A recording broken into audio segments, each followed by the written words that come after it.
Open book exams बड़ा सिर दर्द है बच्चों के लिए कि मैम तैयारी करें तो करें कैसे, क्या होगा हमारा। मैम ये एग्ज़ाम इजी आने वाले हैं, टफ़ आने वाले हैं, क्या होने वाला है। फर्स्ट ऑफ ऑल बच्चों ये सुनो, सीधे सीधे क्वेश्चंस तो नहीं आएंगे, क्योंकि आपको बुक खोलने की परमिशन दे रहे हैं, आपको घर पे बैठ के पेपर देने की परमिशन दे रहे हैं, और आपसे क्वेश्चंस भी 10 ईयर में से पूछें। अब लोग, मैंने पता नहीं कितने लोगों से सुन लिया 10 ईयर पढ़ो, 10 ईयर पढ़ो, 10 ईयर पढ़ो। एक बात बताओ, अगर 10 ईयर में से ही क्वेश्चन देंगे तो सब बच्चे तो एक 10 ईयर लेके बैठ जाएंगे और फिर उस 10 ईयर का यू टेप देंगे। भैया ऐसे नहीं होगा। 10 ईयर में से क्वेश्चंस नहीं आएंगे भी तो बहुत कम परसेंटेज होगी। मार्किंग थोड़ी सी स्ट्रिक्ट रहने वाली है, बिकॉज ओपन बुक एग्जाम है। मैं आपको डरा नहीं रही, ऐसा नहीं है कि आप ओपन बुक एग्जाम की प्रिपरेशन नहीं कर सकते, बिल्कुल कर सकते हो। देते हैं बच्चे, CS वाले बच्चों के ओपन बुक एग्जाम्स कब से होते आए हुए हैं, राइट। तो ऐसा नहीं है कि इंडिया में नया कंसेप्ट है ये ओपन बुक एग्ज़ाम, बहुत सारे कोर्सेज में ओपन बुक एग्ज़ाम होते हैं। बट ये है कि आपको थोड़ा उससे कंसल्ट कर लेना चाहिए जिसने ओपन बुक एग्ज़ाम कभी दिया हो अपनी लाइफ में। मैंने दे चुका है ओपन बुक एग्ज़ाम और मुझे पता है कि ओपन बुक एग्ज़ाम्स में कैसे और क्या होता है। अगर यूनिवर्सिटी के प्रोफेसर्स थोड़ा भी स्टैंडर्ड सेट करने में रहे, जो कि मतलब क्या है, अब मैं किसी को कहना नहीं चाहती, क्योंकि प्रोफेसर जो नए हैं वो तो ठीक है, जो ओल्ड हैं उनको पढ़ाने का एक मेथड होता है, सीधा सीधा सा मेथड होता है। तो उनसे क्या होता है कि उनसे ट्रिकी क्वेश्चंस पूछे नहीं जाते, मतलब बनाए नहीं जा सकते। मैं सब पर नहीं खड़ा कर रही, कुछ प्रोफेसर्स तो ऐसे हैं ना जो ट्रिकी क्वेश्चंस बना सकते हैं।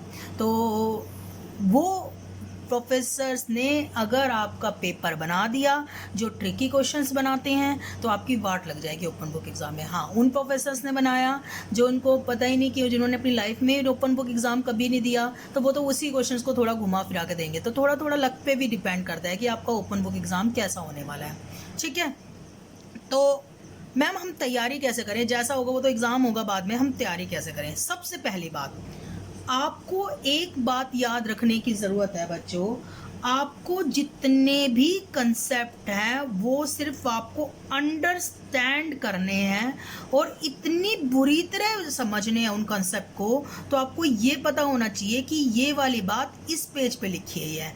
आपको उनको मेमोराइज नहीं करना, रट्टे नहीं लगाने की ज़रूरत भी नहीं है मेमोराइज करने की, समझ में, क्योंकि बुक खोल के पेपर देना है तो आपके सामने तो सारा मटेरियल होगा, तो आपको रट्टा लगाने की तो ज़रूरत ही नहीं है। जो आप 12 से रट्टा लगाते आए हो हमेशा से, आपको रट्टा लगाने की ज़रूरत नहीं है। आपको सिर्फ वो कॉन्सेप्ट समझने हैं और जितना डीप में हो सके ना उतना डीप में समझने हैं। क्योंकि क्या होता है बेसिकली, जैसे ये लोग है ना बीच में से, मतलब एक पैराग्राफ के बीच में से पूछ लेते हैं। अगर इन्होंने KBC खिलवाया ना, मतलब अगर इन्होंने 4 ऑप्शन में से एक क्वेश्चन मार्क के करने को दिया तो ये बीच बीच में से पूछेंगे। समझ में आ रही है बात या नहीं आ रही है? स्टार्टिंग या एंड में से नहीं पूछेंगे। तो वो भी तैयारी करने का तरीका मैं बताऊंगी, वो भी प्रिपरेशन करने का तरीका मैं बताऊंगी। सबसे पहले आपको समझ में, आपको सारे कॉन्सेप्ट अंडरस्टैंड करने हैं, आपको भी कॉन्सेप्ट का रट्टा नहीं लगाना है।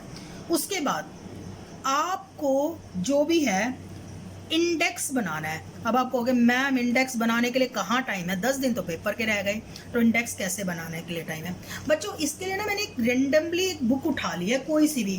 मैंने आपकी किसी कोर्स की बुक नहीं उठाई, मैंने आपकी कॉस की बुक नहीं उठाई, मैंने आपकी कंप्यूटर्स की बुक नहीं उठाई, मैंने आपकी हिस्ट्री ज्योग्राफी किसी की बुक नहीं उठाई। क्यों नहीं उठाई बच्चों मैंने बुक इसलिए नहीं उठाई मैंने कोई भी, क्योंकि बुक उठाती तो आप अपनी बुक के तरीके से समझते। अब ये किसी भी बच्चे के लिए एप्लीकेबल है। मैंने एक अपनी बुक उठाई है जिसका एग्जाम मैंने लास्ट मंथ दिया था, म्यूचुअल फंड का एग्जाम दिया था और मैं पास भी हो गई थी उसमें, ठीक है। तो मैंने लास्ट मंथ नहीं, मतलब 2-3 महीने पहले दिया था, लास्ट मंथ तो मैंने गलत बोल दिया। तो म्यूचुअल फंड का एक पेपर दिया था, तो मैंने ये म्यूचुअल फंड की बुक उठाई है। इतनी मोटी बुक है, देखो देखो देखो। अगर सपोज करो इसी का ओपन बुक एग्जाम आने लग गया और कितना बारीक बारीक लिखा हुआ है, और यहाँ पर एक है PE रेशो, इन्होंने एक PE रेशो में के बारे में पूछ लिया, तो आपको तो समझ में ही नहीं आएगा ना कि कहाँ पर मेंशन है। आप तो पूरी बुक में ढूंढते ही रह जाओगे उस PE रेशो को, राइट तो आपको तो पता ही नहीं लगेगा कहाँ पर क्या लिखा हुआ है। आपके पास बुक है लेकिन 2 घंटे का पेपर है, उसमें लंबा को पेपर होगा डेफिनेटली, तो आपको तो पता ही नहीं लगेगा। मान लिया अब आपका एक कॉन्सेप्ट आ गया जी, additional tax on income distributed, तो आपको पता तो होना चाहिए ना कि ये कहाँ पर है, आप तभी तो उसके बारे में लिख पाओगे ना।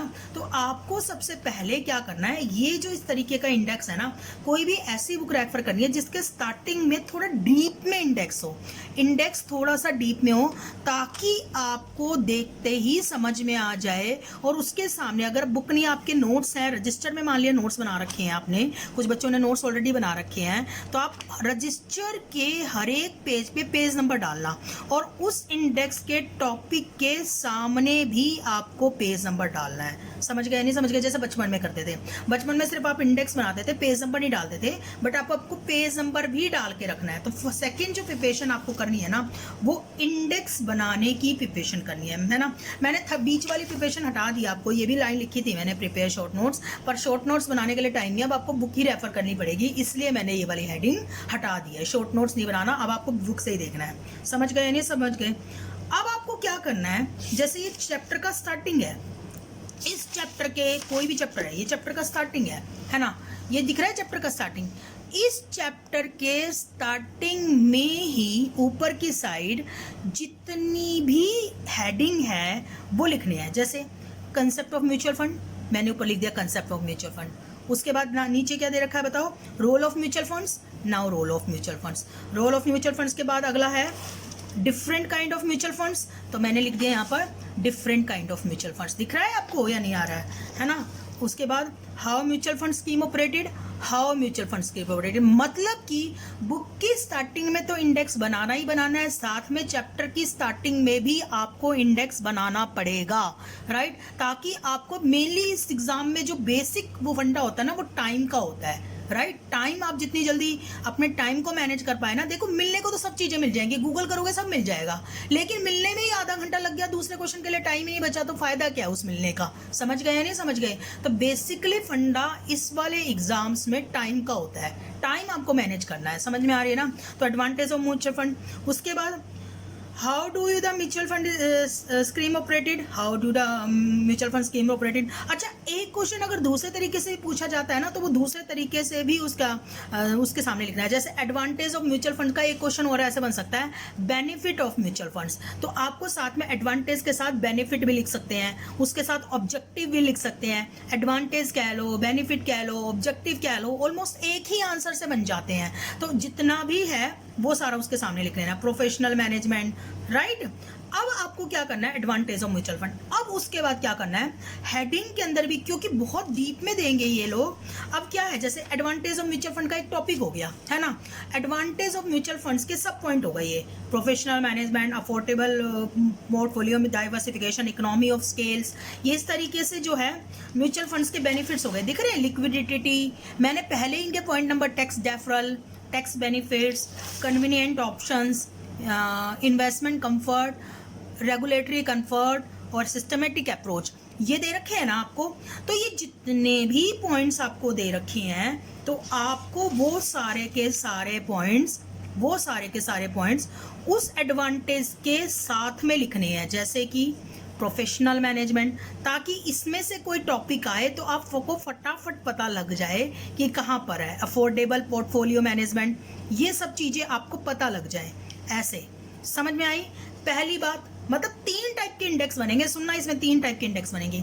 फर्स्ट टाइप का इंडेक्स, बुक की स्टार्टिंग में इंडेक्स, जो कि सारे चैप्टर्स के नाम बताएगा। सेकेंड इंडेक्स, हर चैप्टर की स्टार्टिंग में इंडेक्स, जो चैप्टर के टॉपिक्स के नाम बताएगा।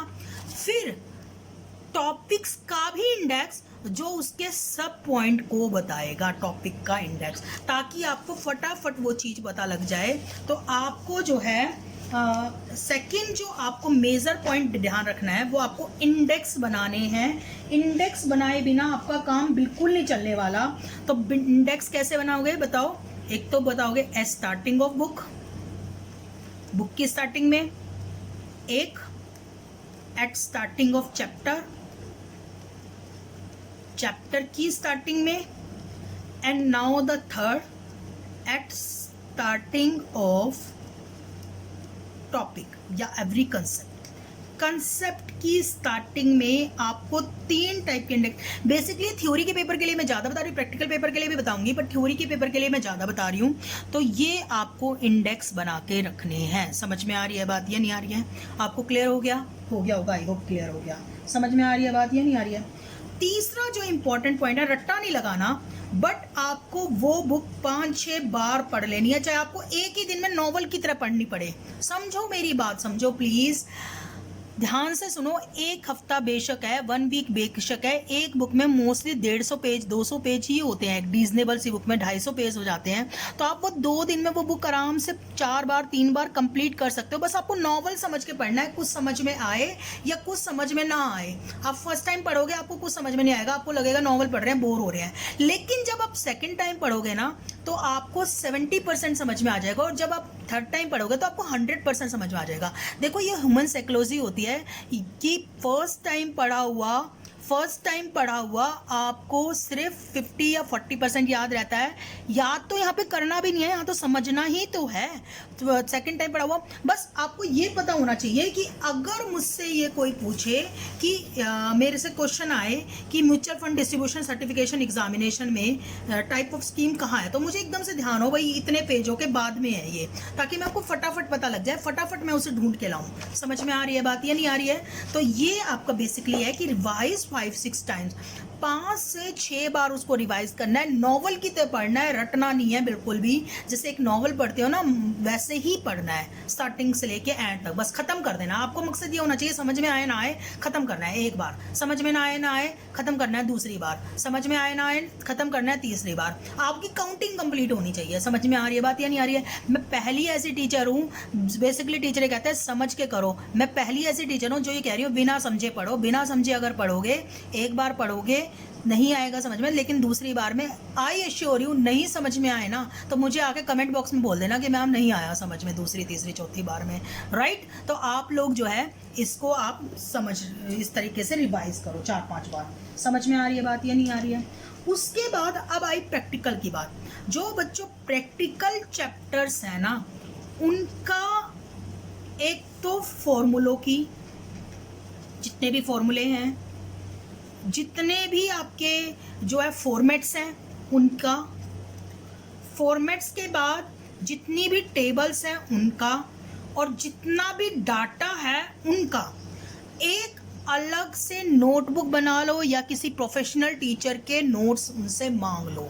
जितने फॉर्मूले हैं, जितने फॉर्मेट्स हैं, जितना टेबल्स हैं, जितना डाटा है, उनका मुश्किल से 20 से 25 पेजों का फॉर्मेट बनेगा। जैसे मैं बताती हूँ आपको, इकोनॉमिक्स नाम का सब्जेक्ट होता है। अब इकोनॉमिक्स में मान लिया पॉपुलेशंस के डाटे मेंशन करने होते हैं कि 1941 में इतनी पॉपुलेशन थी, 71 में इतनी हो गई, 81 के इंडेक्स के अकॉर्डिंग इतनी हो गई। तो वो सारा का सारा डाटा आप एक पेज पे लिख लो, है ना। उसके बाद आपके जो है पॉपुलेशन के बाद इसी तरीके से आपके हिस्ट्री के होते हैं कि हिस्ट्री में इस टाइम इसकी जो है हमारे इंडिया पे इसका राज्य था, फिर उसके बाद ये आया, फिर अकबर आया, फिर ये हुआ। मुझे तो हिस्ट्री ज़्यादा आती नहीं है, मुझे पता है, मैंने कभी लाइफ में हिस्ट्री नहीं पढ़ी, बट इतना तो पढ़ा है, बचपन में तो पढ़ा है कि भाई आपको हिस्ट्री में एक सीक्वेंस याद करनी होती है कि भाई इसके बाद ये हुआ, इसके बाद ये हुआ, इसके बाद ये हुआ, इसके बाद ये हुआ। तो वो सीक्वेंस आप लिख के रख लो पूरी की पूरी, है ना। सीक्वेंस लिख के रख लो, टाइप करके रख लो, कैसे भी करके रख लो। मतलब कि आपके पास पहले से सारे फॉर्मूले, सारे फॉर्मेट, सारे टेबल और सारा डाटा रेडी हो जाना चाहिए। हाँ, एक काम और करना, हर फॉर्मूले का एटलीस्ट 2 क्वेश्चन प्रैक्टिस करना अगर आप पेपर अटेम्प्ट करना चाहते हो तो, राइट। तो ये चीज़ आपकी है कि हर फॉर्मेट का, हर फॉर्मूले का 1-2 क्वेश्चन अटेम्प्ट करना। और जिनको डाटा और टेबल इकट्ठी करनी है उनको तो कुछ याद करने की जरूरत नहीं है, उनको तो सिर्फ वो कलेक्ट करके रखना है, वो डाटा सारा का सारा अपने पास कलेक्ट करके रखना है। समझ में आ रही है बात या नहीं आ रही है? तो ये आपके ओपन बुक एग्जाम्स की प्रिपरेशंस के कुछ मेथड्स हैं, मैं आपको जो बताया है मैंने आपको। चौथी मतलब ये सारी बातों का आप ध्यान रखोगे ना तो आपके ओपन बुक एग्जाम ऑलमोस्ट आपकी प्रिपरेशन रेडी हो जाएगी। पहली बात, कॉन्सेप्ट रन करो, लर्न करो, मतलब समझो, मेमोराइज मत करो। समझने का तरीका क्या है, 5-6 बार रिवाइज करो, अपने आप समझ में आ जाएंगे, है ना। इंडेक्स बनाओ चैप्टर की स्टार्टिंग में, बुक की स्टार्टिंग में, कॉन्सेप्ट की स्टार्टिंग में, है ना। फिर प्रैक्टिकल चैप्टर्स के जो प्रैक्टिकल करना चाहते हैं, फॉर्मूले, फॉर्मेट्स, टेबल और डाटा, ये पहले से आप रेडी करके रखो। अच्छा, एक और इम्पॉर्टेंट पॉइंट बताना चाह रही हूँ मैं बच्चों, जैसे अब सपोज करो ओपन बुक एग्जाम्स में ये टॉपिक आ गया स्पॉन्सर्स के बारे में, ये एक टॉपिक आ गया कि कॉन्स्टिट्यूशन ऑफ म्यूचुअल फंड। अब इसमें स्पॉन्सर आ गया, ट्रस्टी आ गया, लेट्स सपोज करो ट्रस्टी आ गया। अब ये ट्रस्टी यहाँ से शुरू है ना, और ट्रस्टी जो जा रहा है वो यहाँ से यहाँ तक पूरा जा रहा है, ये जा रहा है पूरा का पूरा ट्रस्टी, ये यहाँ तक ट्रस्टी है। आप जानते हो ये और ये बुक में तो 3 पेज का है, लेकिन जब आप इसको कॉपी करोगे ना अपने नोट्स में, मतलब अपने उसमें पेपर में, तो इसके 10 पेज भर जाएंगे, क्योंकि हम बुक में जो एक लाइन में लिखा होता है हम उसे 2 या 2.5 लाइनों में कंप्लीट करते हैं, हमारी जो अपनी मैनुअली हैंड राइटिंग होती है। तो प्लीज़ बच्चों आप कीवर्ड्स को कॉपी करके रखो कि वो कीवर्ड जरूर आने चाहिए आपके आंसर्स में, राइट। आपका आंसर स्टैंडर्ड का होगा, देखो कॉपी तो सबने किया होगा, लेकिन जिसके उसमें कीवर्ड्स ज़्यादा मिलेंगे उसको मार्क्स अच्छे मिलेंगे, जैसे एबिलिटी, इंटीग्रिटी और स्टैंडिंग, है ना। इसमें ये कीवर्ड हो गया, है ना, दिख रहा है कीवर्ड। उसके बाद अगले में कीवर्ड क्या हो गया बताओ, a person who is moral turpitude, है ना, right. A person who is convicted, right, ये कीवर्ड हो गया, राइट, ठीक है ना, right. No MC, no director, officer, employ और AMC shall be eligible as a appointed as trustee of mutual fund, मतलब म्यूचुअल फंड का कोई डायरेक्टर उसका एमएससी उसका ट्रस्टी नहीं बन सकता। वो मैं तुम्हें क्यों समझा रही हूँ, तुम्हें क्या मतलब है समझने से, मैं तुम तो बस बात का मतलब समझो कि मैं आपको क्या कहना चाह रही हूँ। मैं ये कहना चाह रही हूँ कि आपको कीवर्ड्स को पहले ही अंडरलाइन करना है, ताकि आपके आंसर्स में वो कीवर्ड्स दिखाई दे। एग्जामिनर तभी खुश होता है जब उसको कीवर्ड्स दिखाई देते हैं। अच्छा, जो वर्ड्स आपको अच्छे लगे ना उसकी आपको हेडिंग जरूर डालनी है, मतलब उसको अंडरलाइन जरूर करना है। अगली बात, आप पेपर में जितनी हेडिंग डालोगे जितनी उतना ही अच्छे मार्क्स मिलेंगे। आपको हेडिंग को अंडरलाइन करना है, कीवर्ड्स को अंडरलाइन करना है। चाहो तो हेडिंग ब्लैक पेन से लिख देना और उसकी इलैबोरेशन ब्लू पेन से लिख लेना, और जो कीवर्ड्स हैं वो तो ब्लू से ही लिखने हैं, पर उनको अंडरलाइन जरूर करके आना है। ये बात समझ में आ गई या नहीं आ गई है, क्लियर हो गया। तो ये ओपन बुक के एग्ज़ाम्स के टाइम कुछ प्रिपरेशन रखनी है, बाकी कुछ ऐसा नहीं है, बहुत ज़्यादा घबराने की ज़रूरत नहीं है, राइट। आप जो है कोई 10 ईयर मत पढ़ो, लोग कहते हैं 10 ईयर पढ़ो, ये पढ़ो वो पढ़ो, मतलब अगर प्रैक्टिकल क्वेश्चंस के लिए, प्रैक्टिकल पेपर के लिए 10 ईयर पढ़ना चाहते हो तो फिर भी एक बात के लिए मैं मान लेती हूँ कि प्रैक्टिकल पेपर के लिए 10 ईयर पढ़ो, लेकिन थ्योरी के पेपर के लिए 10 ईयर मत पढ़ो। 10 ईयर में से कोई भरोसा नहीं आएगा या नहीं आएगा। थ्योरी के पेपर के लिए आप एक पर्टिकुलर एक अच्छे राइटर की बुक उठाओ, जो सबसे फेमस राइटर है उसकी बुक उठाओ। रीज़न बताती हूँ फेमस राइटर की बुक क्यों उठाओ। जो एग्जामिनर होगा ना वो जब पेपर सेट करेगा ना, तो किसी फेमस और किसी जो है जिस राइटर पे पूरी दुनिया मानती हो उसके बेसिस पे पेपर सेट करेगा, उसके कॉन्सेप्ट के बेसिस पे पेपर सेट करेगा, ताकि जब उसको आंसर शीट जमा करनी पड़े, क्योंकि वो क्वेश्चन पेपर देता है तो आंसर भी उसको ही देने पड़ते हैं, तो वो और उसके आंसर्स में कोई कमी हो तो वो उस बुक का रेफरेंस दे सकता है यूनिवर्सिटी को कि भाई मैंने तो इस बुक में भी देखो यही लिखा हुआ है। वो ये तो नहीं कहेगा कि भाई मैंने उसी बुक से कॉपी किया है, पर वो बाद में रेफरेंस दे सकता है कि देखो इस बुक में यही लिखा हुआ है। एक एग्जामिनर होने के नाते मैं बताती हूँ, कोई भी एग्जामिनर अपने ऊपर रिस्क कभी भी नहीं लेता।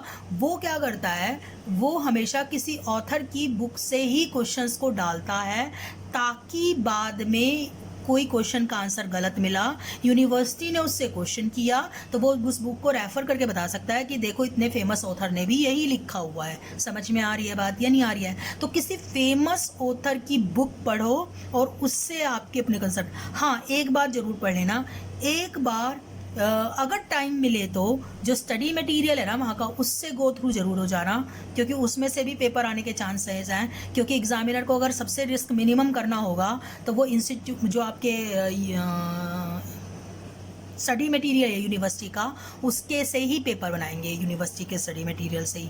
समझ में आ गई बात या नहीं आई? तो आप अपनी रिवीजन, अपनी तैयारी शुरू कर दो। आपका एक पेपर की तैयारी 2 दिन में 3 दिन में हो जाएगी, कोई दिक्कत वाली बात नहीं आएगी। आपको सिर्फ रीड करना है, रीड करना है, रीड करना है और बार बार रीड करना है। ठीक है बच्चों, आई होप अगर मेरी वीडियो आपको थोड़ी भी हेल्प करे आपकी प्रिपरेशन में, तो आप इसको प्लीज़ अपने फ्रेंड्स के बीच शेयर ज़रूर कर लेना और चैनल को सब्सक्राइब कर देना, ताकि मैं आपके लिए ऐसी यूज़फुल वीडियो बनाती रहूँ। Thank you so much, bye, best of luck.